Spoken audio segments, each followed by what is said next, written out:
Yes, sir, we can. Dr. Mensah is there? No, he is not logged. He is there, yes. Yeah, sir is there. Yes. It gives us immense pleasure to welcome Dr. Ishmael Mensah, Associate Professor of Tourism and Hospitality Management, University of Cape Coast, Ghana.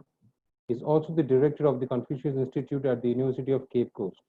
He is a certified hospitality educator by the American Hotel and Lodging Association, as well as a member of the Institute of Hospitality.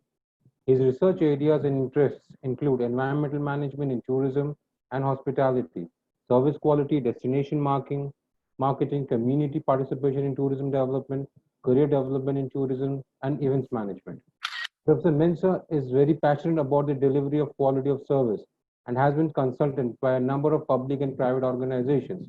He has also served on several national and local communities, including the Central Region Tourism Awards Committee. Now, I would like to request Professor Mensah to please proceed with the session. Thank you. Thank you very much, Professor Nanda. And thanks so much for the opportunity to present my research to colleagues out there and to the rest of the world. I also want to thank Dr. Vandita, who initially contacted me, and to thank the entire faculty at the Amity Institute of Travel and Tourism. We really appreciate the good work that you are doing in throwing more light on issues related to tourism and hospitality. I would like to say that community-based tourism has become an alternative approach to tourism development, especially in rural communities in developing countries. And this has been occasioned by the failure of the conventional forms of tourism to bring about the much anticipated socio-economic development to these rural communities. And so community-based tourism has been perceived as a model that can bring about both environmental conservation and socio-economic development. However, other studies have pointed to the fact that perhaps community-based tourism has not delivered on those promises. So in this presentation, I am going to throw more light on community-based models that have been used in Africa. And then I'll also provide a case study of Mesomagor, which is a community that I personally conducted research on. And then finally, I'll propose a model for sustainable community-based tourism. So I'll share my slide.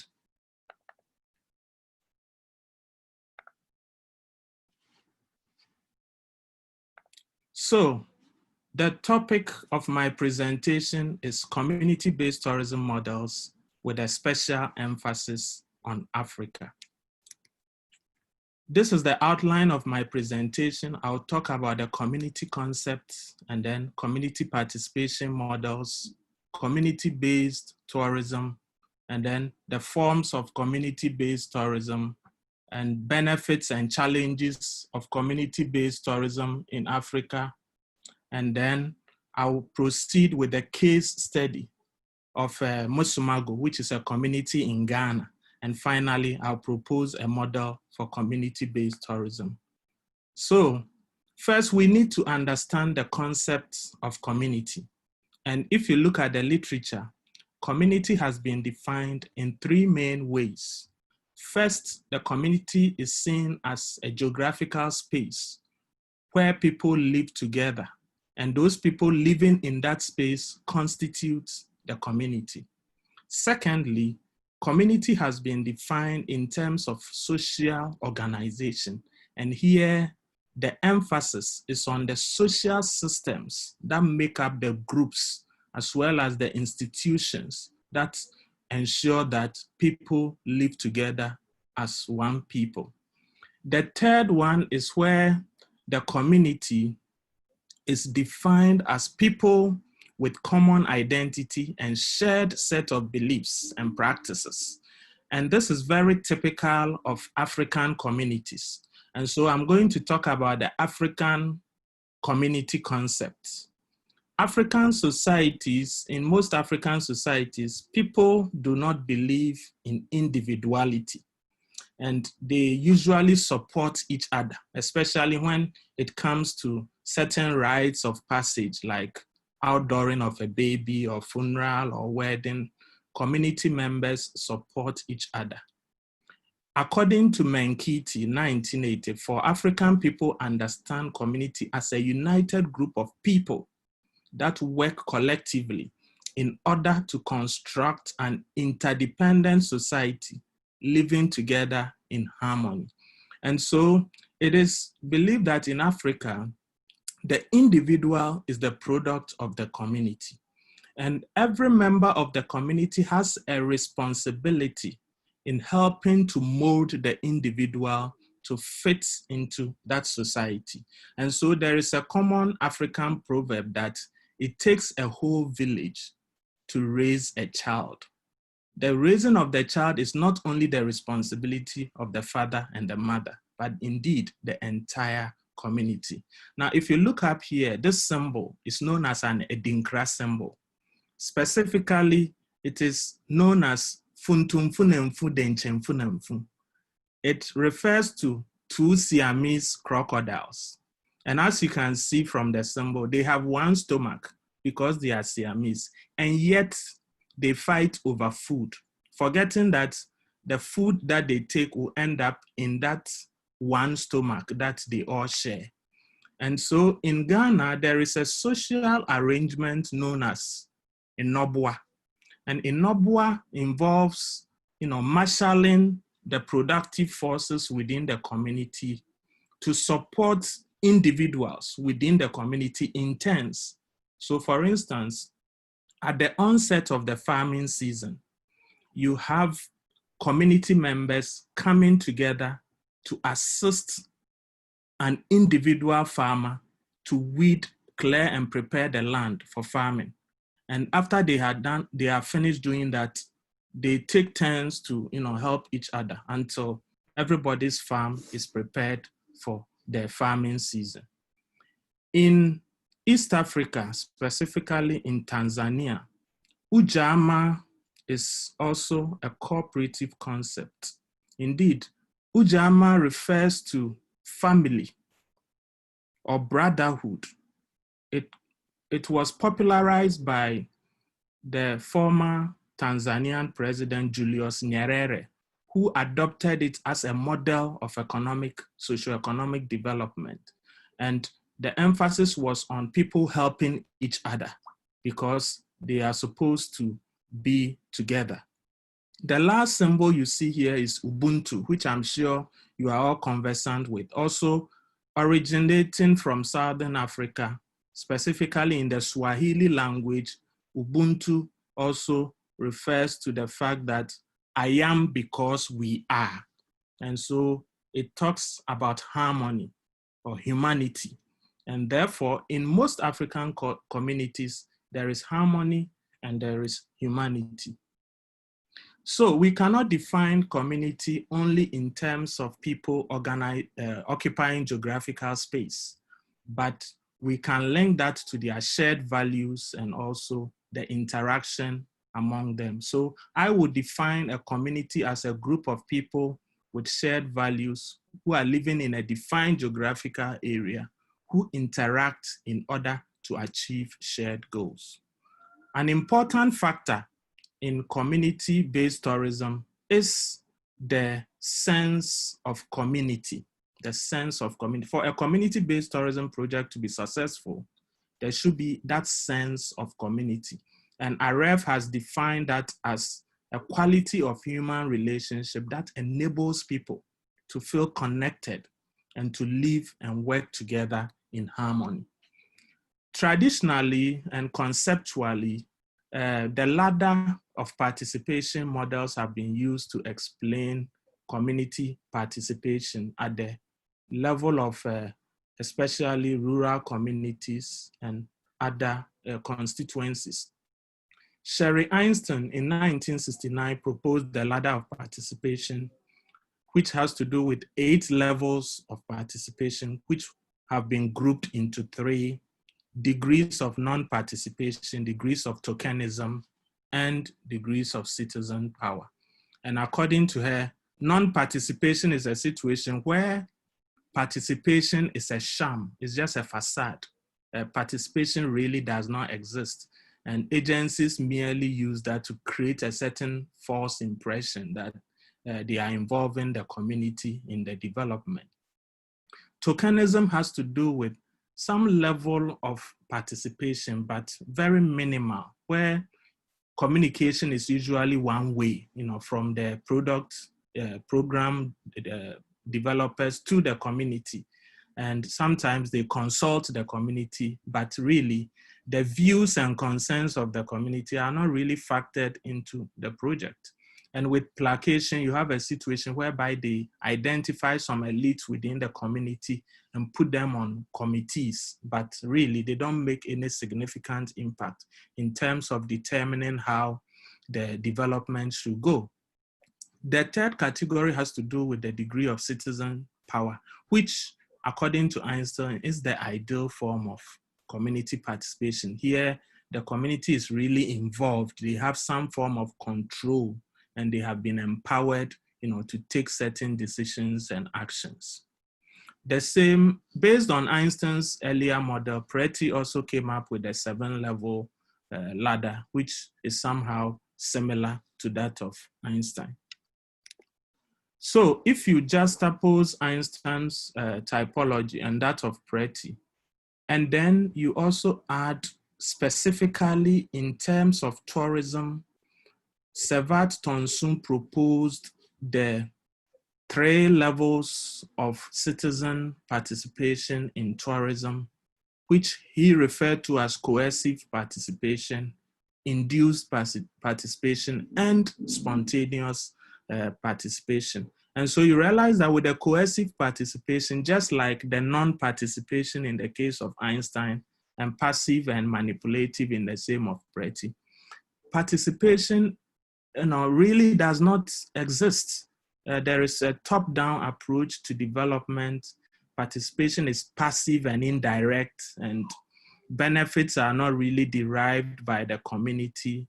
At best, they are cured and also giving information.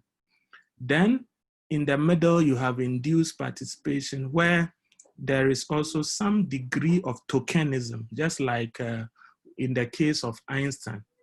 Still, participation is top-down and indirect, and the community is not really involved, just that they may serve on some committees and play some minor role in decision-making. With spontaneous participation, that is the ideal form of participation. So it is a bottom-up approach in the grassroots. The ordinary people in the community are involved. The community takes charge and takes a center stage in development. So community-based tourism is tourism that emphasizes ownership, management, and involvement of community members in tourism activities.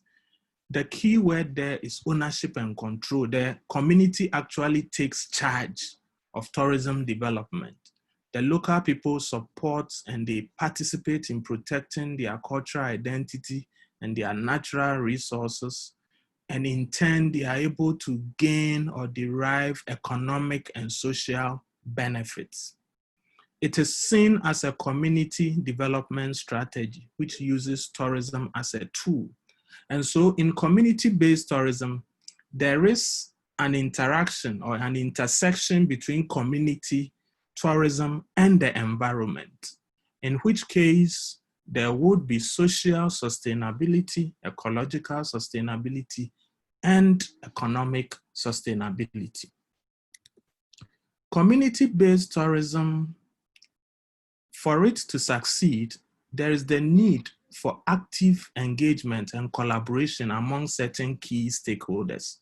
And so as you can see, we have donors and NGOs. And this is very typical of community-based tourism projects in Africa. They are usually funded by these donor agencies, like USAID Global Environment Facility, Conservation International.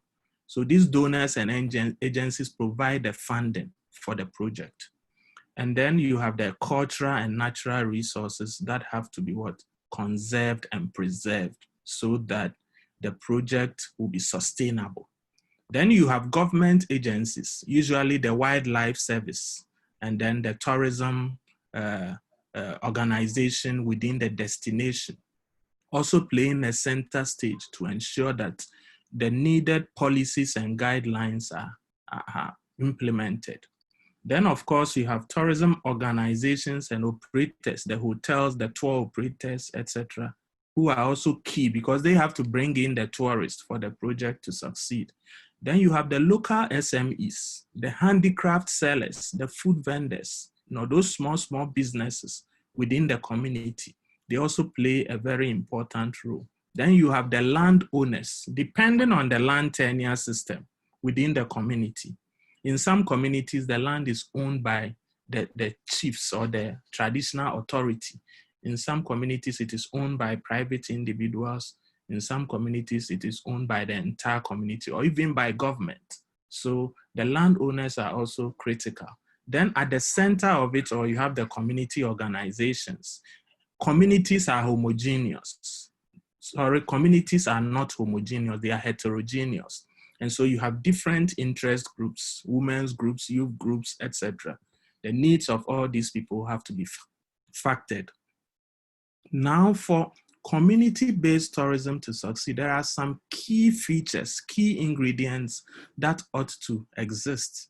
And one of them is community ownership, very important. The project should be owned by the community. There should be that sense of communal ownership on the part of the community members.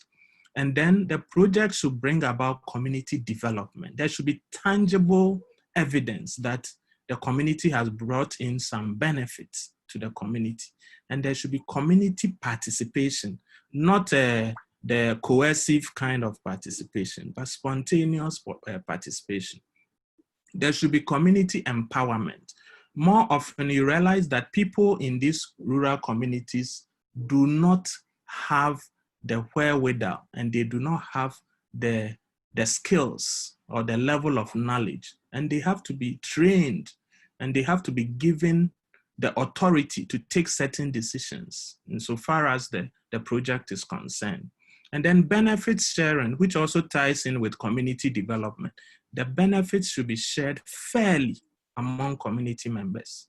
Then there should be environmental conservation. Without environmental conservation, the project will be a failure. Then, because the resource is the environment and of course the culture. So the culture also has to be preserved. And finally, there should be cross-cultural learning. The tourists should learn from the local community and appreciate their culture. And in turn, the local people will also learn certain aspects of the culture of the tourist. And so in Africa, there are different forms of community participation. One of them is the protected area outreach. Now with this kind of, or with this form of community-based tourism, you realize that it is the National Wildlife Service or some government organization that would reach out to the local community by providing them with infrastructure and some other benefits. And the idea is that when you do that, you sort of take their minds off the exploitation of the protected area and the natural resources. And so it seeks to offset the costs, because in most of these rural communities, the local people gain their livelihoods from the protected area. So if they are now being asked not to enter the protected area, then you have to provide some kind of support to cushion them off the costs and to ensure that they don't undermine the integrity of the protected area. A typical example is the Integrated Community Development Project at the Ngorongoro Conservation Area in Tanzania. Another form of community-based tourism is involving the local people. This is more of a collaborative arrangement. So the local people collaborate with the wildlife service to ensure that, and other stakeholders, such as the local authority, to ensure that the resource of the conservation area are protected. And this allows them to come up with certain bylaws and regulations to safeguard the protected area. A typical example is the Community Resource Management Area in Ghana, which involves the Wildlife Division of the Forestry Commission and the communities living around the fringes of the protected areas. Then this is the very typical form of community-based tourism, which is the community-based natural resource management. I think this started in the late 1980s with the Campfire project in Zimbabwe. And because of the success, other destinations also try to replicate it. Here, the local communities have the land or the resource, they have the rights to take their own decisions. It refers to spontaneous participation because they have the authority and the right to take decisions and decide what they are going to do with their resources. It is implemented in most of the Eastern and Southern African countries, including Zimbabwe, Namibia, Mozambique, Zambia, Tanzania, and Botswana. Then finally, we have the community-based ecotourism project. Here, you realize that it is a form of arrangement where the community has the natural resource, but they don't just conserve the natural resource for its own sake, and they don't also exploit the natural resource, but rather they package the resource for ecotourism purposes. And so the attractions, the assets are harnessed specifically for ecotourism. And in doing so, it also helps to preserve and conserve those resources. In Ghana, this is very typical. A number of wildlife sanctuaries like Boabin Fiema and Tafi Atome in Ghana are typical examples. So in terms of ownership, there is also two main models when it comes to the ownership of the resource. We are saying that with community-based tourism, the resource is owned by the community. Yes, that is true. But in some instances, the community can enter into some kind of an arrangement with a private enterprise. And so we have two main models in terms of ownership, where the communally owned, here the community owns the resource, which could be a forest or wildlife or whatever. And here the community has absolute ownership and they are in charge of the management of the resource and they control everything. In return, they derive benefits from the resource. Then you have the joint venture format. Here it is a joint venture with a private operator. So the private operator here will either provide some kind of infrastructure or superstructure. The common approach is for the private sector to set up maybe a guest house or an eco lodge within the community. And in so doing, you realize that the private sector, because it has invested in the project, will become a part owner of the tourism project. So both the private sector and the community are owners and they derive benefits through the joint venture arrangement. So these are the two main approaches when it comes to ownership. So we are saying that with the community-based tourism model, it is a bottom-up approach. The community participates in all the stages, from policy making through planning, finance, implementation, management, community development, benefit sharing, and even evaluation. The community takes part in all these arrangements actively. And this is unlike conventional tourism, or the fine and fences approach, which is adopted by central government, where the policy is formulated and it is forced down the throat of the local people and they don't play any active role. So it is a model that really addresses the aspirations of the local people. So, has community-based tourism been beneficial to African communities? Have the promises been, fulfilled? Some studies have been done generally across the world and has pointed to the fact that in most cases, participation is very minimal and the benefits have not really trickled down to the ordinary people. But there are also some success stories that we can point out to. Some have even argued that these community-based tourism projects seek to rather, benefit the Western, tourists and tour operators, and that the local people are just subjected to some degree of tokenism, very minimal benefits. But I would say that if we look at the bigger picture, if we don't limit ourselves to just the economic benefits and we look at the environmental benefits as well, I would say that it has been beneficial. I mean, a number of wildlife resources and cultural resources have been preserved. And we all know the importance of forests and the importance of the culture of a people. And so there are a number of benefits. One of them is community development. This is one of the main reasons why community-based tourism is initiated, to bring about socioeconomic development to rural communities.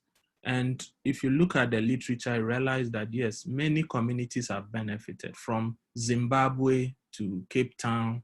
Many communities have benefited. In Ghana, for instance, there is the Sirigu Traditional Arts Center in the Upper East region. And it's a women's group that engage in handicrafts and arts. And the community, the Sirigu community has really benefited as a result in terms of infrastructure, toilet facilities, boreholes, and even some tourists have donated a community library and a school block, to the community. Then another benefit is natural resource conservation. And this is perhaps the most important benefit. There are, examples all over the place to point to the fact that community-based tourism has really helped to conserve and preserve the natural resources and cultural resources of these communities. A typical example is Namibia, where there has been an increase, or there was an increase in wildlife numbers, including even the most endangered species like the springbok, gemsbok, and mountain zebra.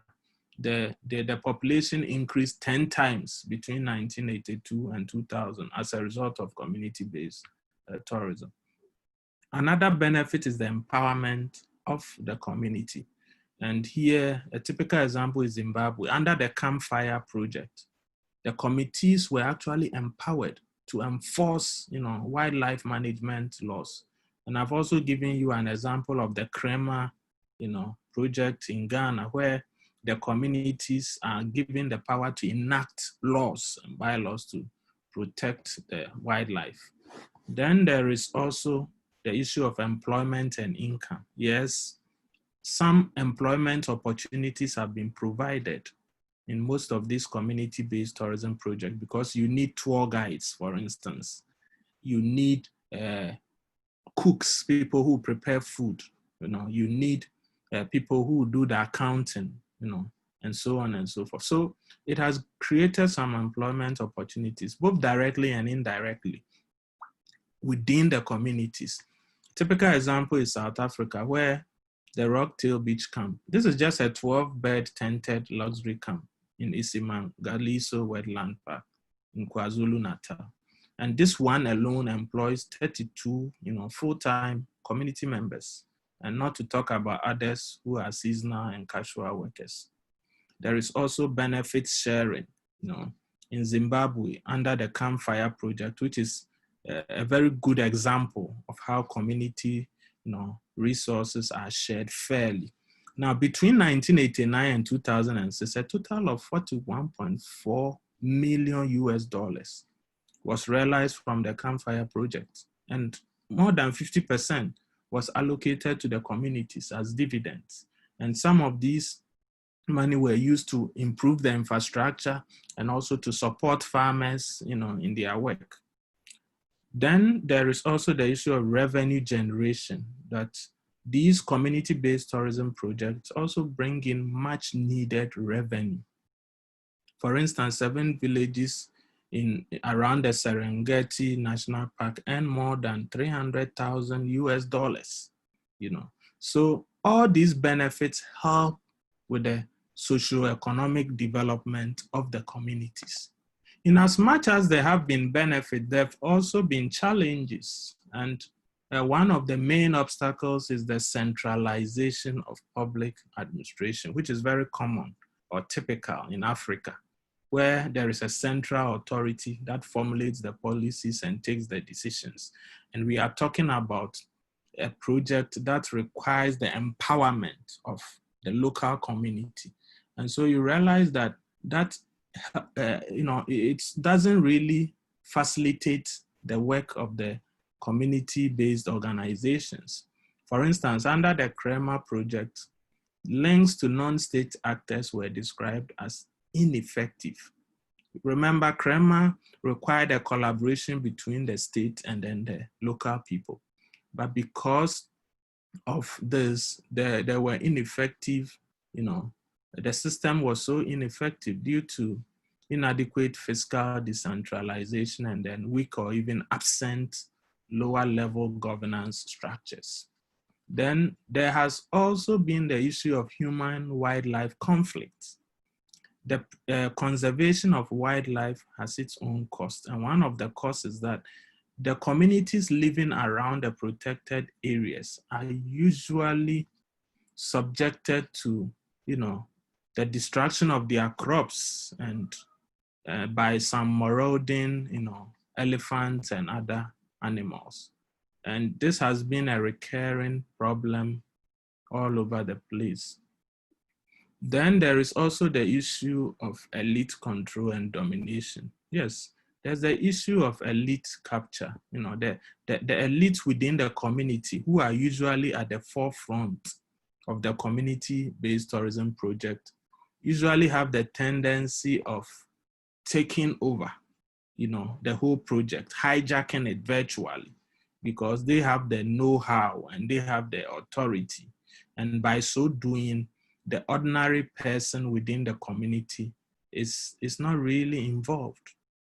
And so placing in Zambia, for instance, the placing of the control of the administrative management design for game management areas project in the hands of traditional authority resulted in the failure of the project. There is also the problem of overdependence on external funding and the inadequacy of resources. And Botswana is a typical example. The Kama Rhino Sanctuary Trust, the organization that sees to the conservation of the rhinos, is said to be too financially dependent on external donors. And most of these donors come with their own conditionalities as to how the money should be spent. So wherein lies the decisions and aspirations of the local people? They say he who pays the piper, calls the tune. And so for the KRST alone, they had funding from the Africa Development Fund, European Development Fund, EU, and the Global Environment Facility. This is, common with most of the community-based tourism projects. But one other thing we have to bear in mind is that these community-based tourism projects are expensive. And as a result, someone has to provide the funding. There is also lack of qualified human resources. A typical example is Malawi, where it is said that most of the adult population had not gone beyond primary school education, and therefore they were not found suitable in contributing towards the decisions that were made. Then there is also the issue of marginalization of women and other minority groups. Typical example is Namibia, where women were marginalized in the community-based natural resource management project, their decisions. And you see, this also reflects the patriarchal nature of African communities where men are supposed to take the decisions. Unequal distribution of benefits is also another problem. In fact, in Botswana, they said that 40% of the locals benefit from the wildlife resources. So what happens to the 60%? Then there is lack of a sense of community. For the project to succeed, the local people should have that sense of community. They should feel that they are part owners of the project. However, a study that was done in Botswana in the Kamarino Sanctuary Trust area showed that 95% of the adult residents did not even know who owned the trust, and 98% had never been to the trust lands.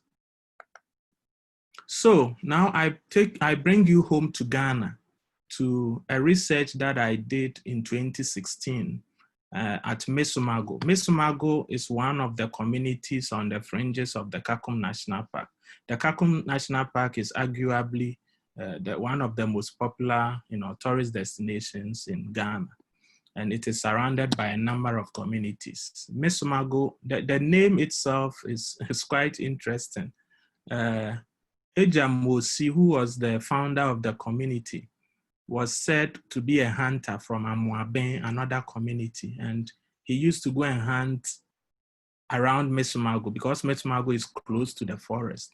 And he realized that the place was suitable, so he could stay there. So he tried to convince some of his community members to join him at Mesomagor, and they refused. So he said that, well, then me and my children, we are enough to play game. We are enough to stay here. And so Menememba Yasun Agro, the corrupted form of that statement is Mesomagor. It is located on the eastern corridor of the Kakum National Park. In 1994, Conservation International initiated the project, of course, with the support of the local community. Later, Conservation International had to hand over to a Ghanaian trust known as the Ghana Heritage Conservation Trust. The people of Mesomagor, because they are predominantly farmers and have limited formal education, as part of the project, there was capacity building. So you can see Mesomagor is the red dot over here. It's a small community. Now, in terms of the product, the Mesomagor community has a tree house. This is a tree house where you could stay overnight and observe the wildlife. And then there is also a guided tour of the forest. You can see me over here with some of the tour guides.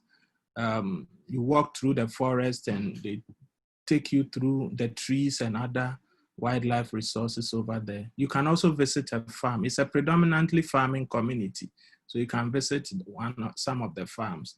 Then the highlight of the experience is the bamboo orchestra. This is an orchestra that plays, soul-searching music using just bamboos as instruments. And Kukyekukye, as they are popularly known, is the highlight of the experience. There is also a guest house for those who want to stay overnight. And it has only 4 rooms, but it can accommodate about 12 people at a go. So this is the product at the community.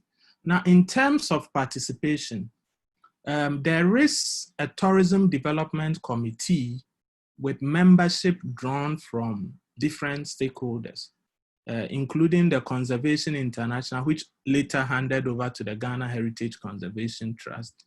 And then the Wildlife Division of the Forestry Commission, which is in charge of managing our natural resources in Ghana. They also have a representation on the committee. The chief appointed one of his elders to also represent the traditional authority. There's an assemblyman, and then there's also a tour guide and reception manager. I put the two together because at a point, it was one person who was playing that dual role. And then the leader of the bamboo orchestra, the Kukyekukye, they constitute the committee, the Tourism Development Committee. Now, it will interest you to note that there is a women's group that is in charge of providing food services to the guests who visit the community. Ironically, there was no woman representation on the committee. So the participation was generally low, suggesting coercive and induced participation, which I have explained earlier, and some degree of tokenism. But I must also say that there was an evolution from coercive participation. Initially it was Conservation International that, initiated the project. So although there was some form of consultation with the local people, this was a funded project. So they went ahead and, implemented it. Then at a point, the entire project was handed over to the local community. And that was when the problems began, when everything was handed over to the community. And then the Ghana Heritage Conservation Trust washed its hands off the project and entrusted it in the care of the committee. That was when the problems started. So you can see that in terms of involvement of the community, as much as 88.5% of community members said they had not received any benefit. And then in terms of decision making, 74.2% said they don't take part in any decision. In fact, 33.3% even said they had not come into contact with any tourist. And this is quite significant and seems to compare with other studies that have been done in Botswana. So in terms of the benefits of community-based tourism in Mesomagor, obviously the training and education of community members is quite significant. The community had benefited. Some community members were even sponsored to go and do adult education here in Cape Coast. The school in the community also received a facelift. The teachers had a block of flats and all that. Then the image of the community, the Kakum Conservation Area is surrounded by over 50 communities, villages, and over 400 hamlets. But if you look at in terms of the image, Mesomagor seems to have a more favorable image, in spite of the fact that it is one of the smallest villages around the park. So they think the community's image had been enhanced.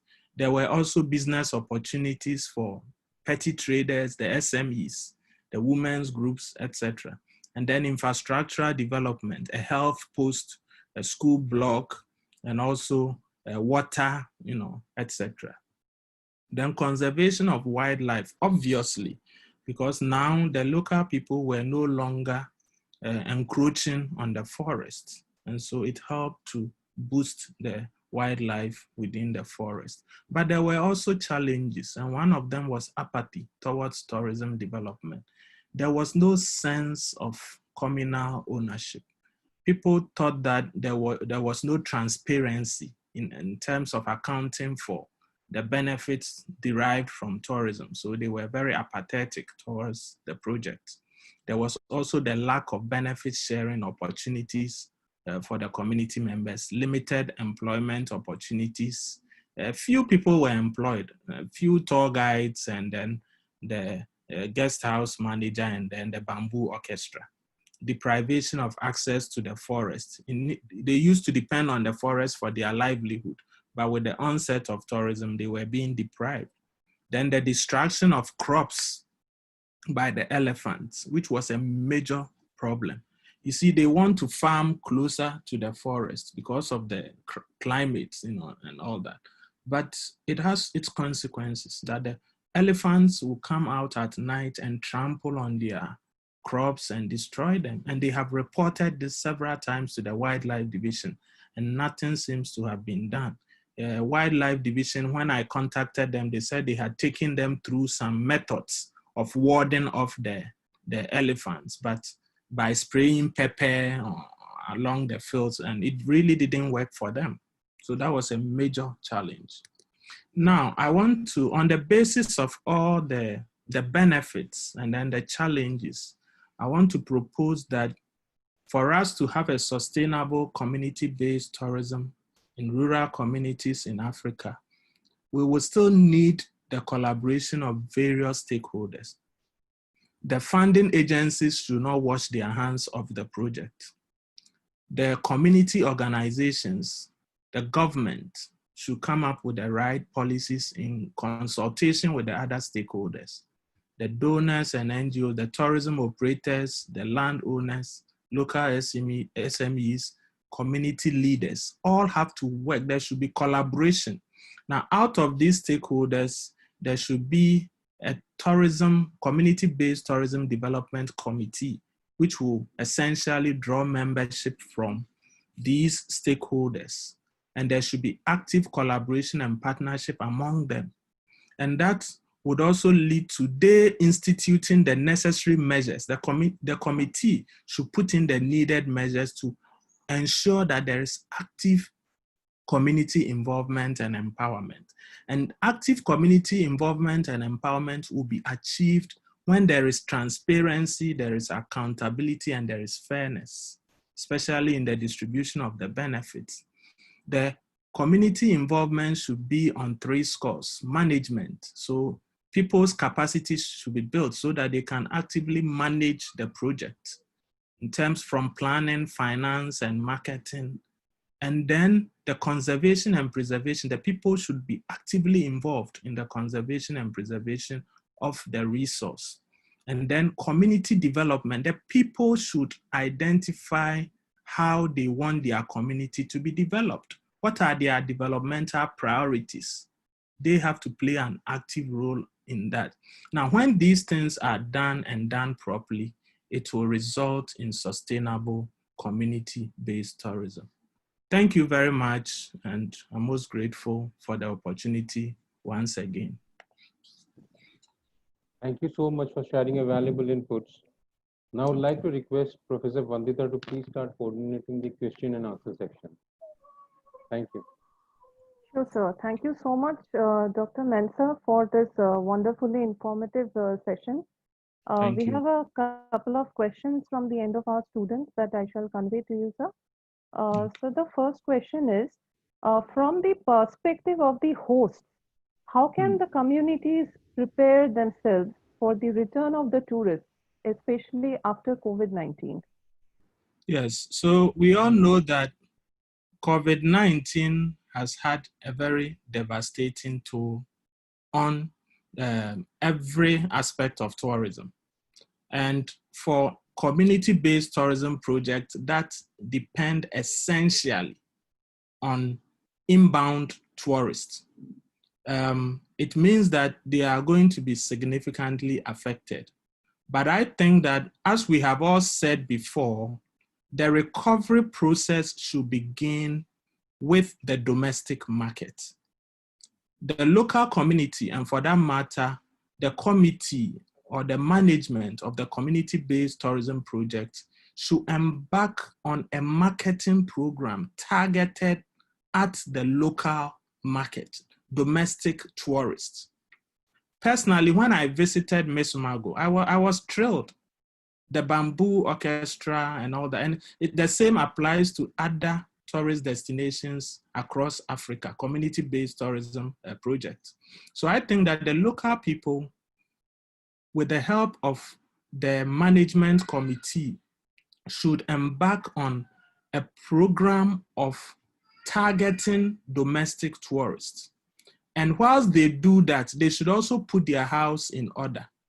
COVID-19 has given us the opportunity to put a lot of things in order. So the product, the packaging, what needs to be done, to enhance the visitor experience. All these things should be done whilst we also target the domestic tourists and wait for things to bounce back to normal. Thank you.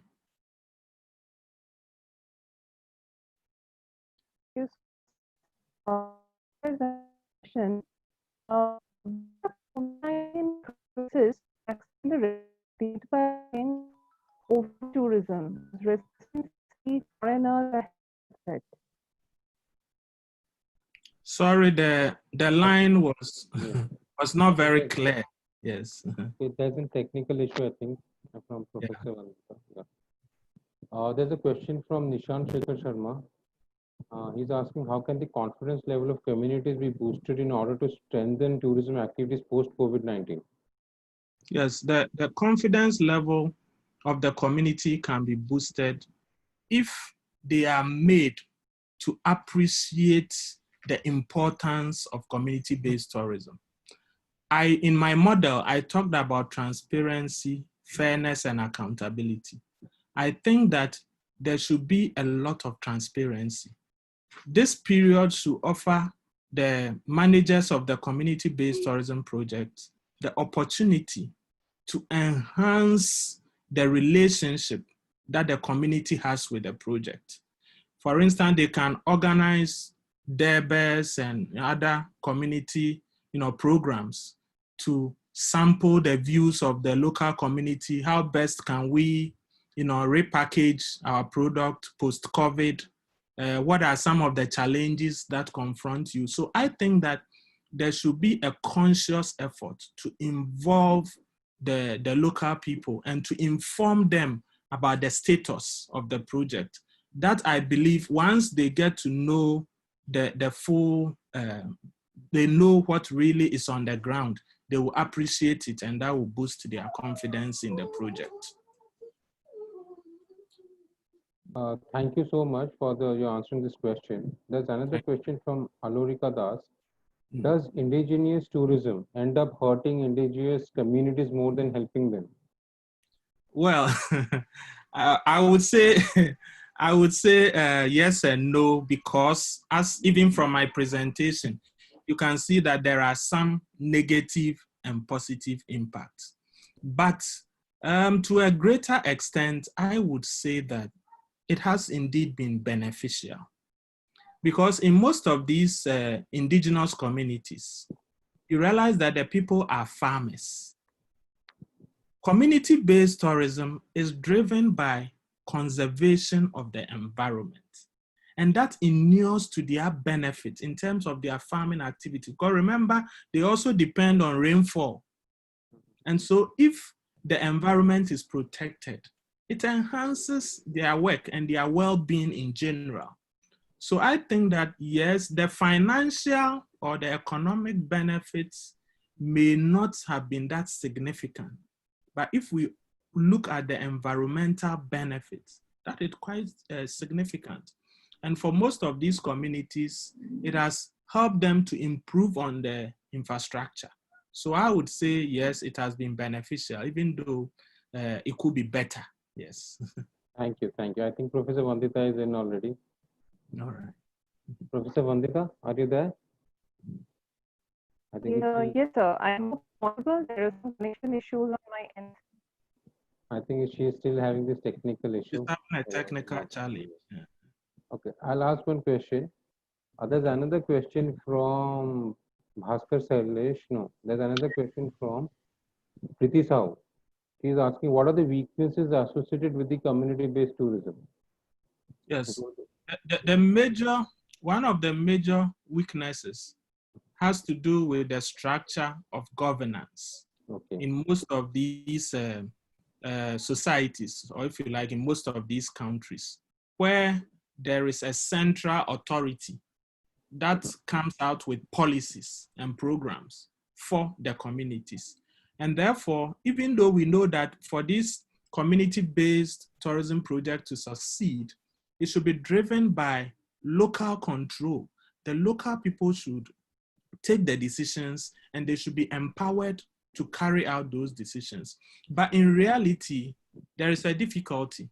It's often difficult to do that because you need some central authority to take those decisions. And so that is a major challenge. Another challenge is funding. And many authorities have established the fact that community-based tourism projects are quite expensive. And the local communities, because they don't have the resources, they have to turn to the donor agencies and the NGOs.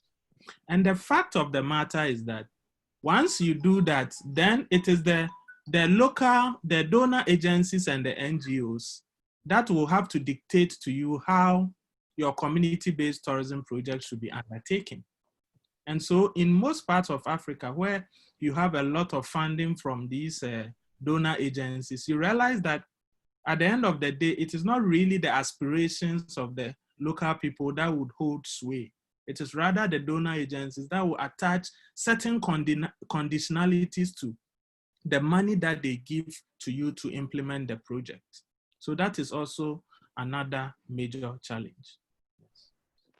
Thank you for patiently answering so many questions. I'll take on the last question by Bhaskar Sele. She's asking, do the local communities in African countries have any alternative sources of income which can be useful when tourism is at its standstill, such as now due to COVID-19?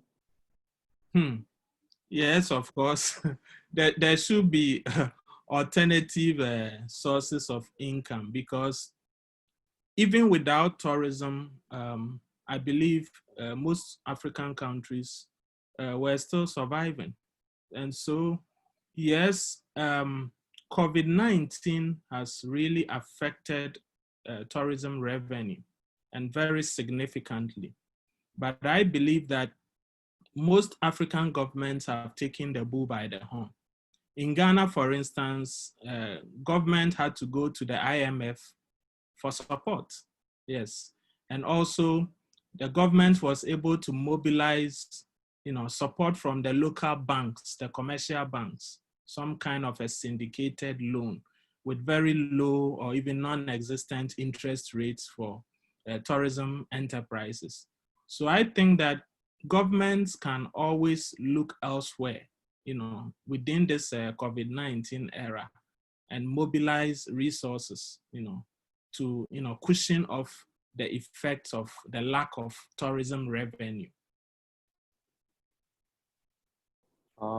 Thank you so much for sparing your time and sharing so much valuable inputs with us.